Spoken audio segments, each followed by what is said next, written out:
केलेला आहे.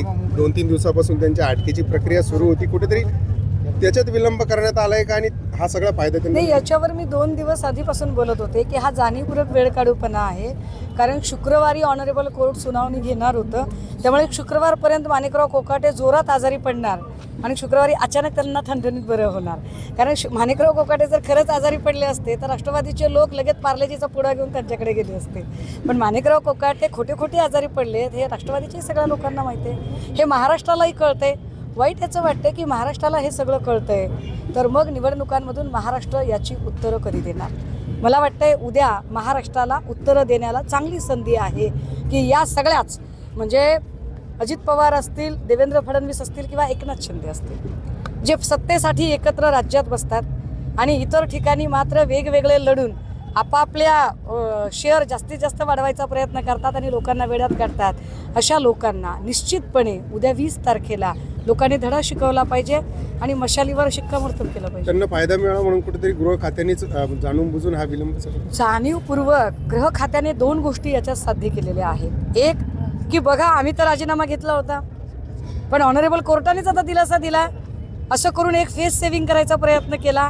अगदी त्याच वेळेला बघा, अजित दादा मी तुम्हाला मदत केली असं म्हणून दादांच्या डोक्यावर हात ठेवायलाही देवेंद्रजींनी याच्यात कमी केली नाही. म्हणजे देवेंद्रजी 10 उंगली या घी में और सर कढाई में, अशा पद्धतीने देवेंद्रजींनी सुंदर कुरघोडी केलेली आहे या सगळ्यांमध्ये. मुख्यमंत्र्यांनी क्लीन चिट दिली शिंदेंना.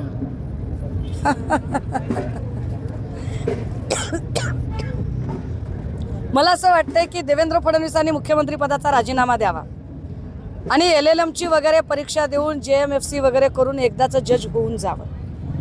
कारण कोण गुन्हेगार कोण निर्दोष हे सगळं ठरवायचा अधिकार कोर्टाचा आहे, तो देवेंद्र फडणवीस यांचा नाही आहे. देवेंद्र फडणवीसांनी अशा पद्धतीने क्लीन चिटची भाषा करून तपास प्रभावित करू नये, माझी त्यांना विनंती आहे.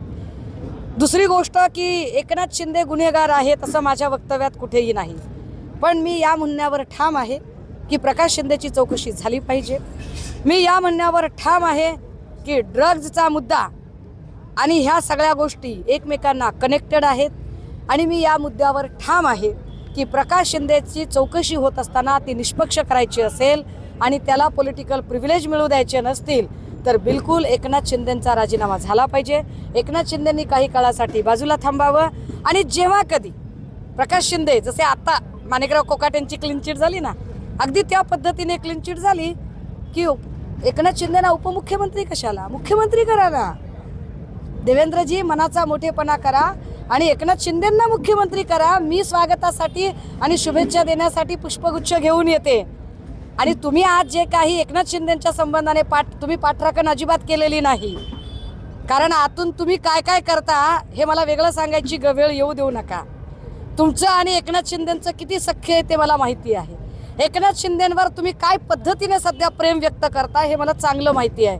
त्यामुळे देवेंद्र फडणवीसांनी हा मानभावीपणा अजिबात दाखवू नये.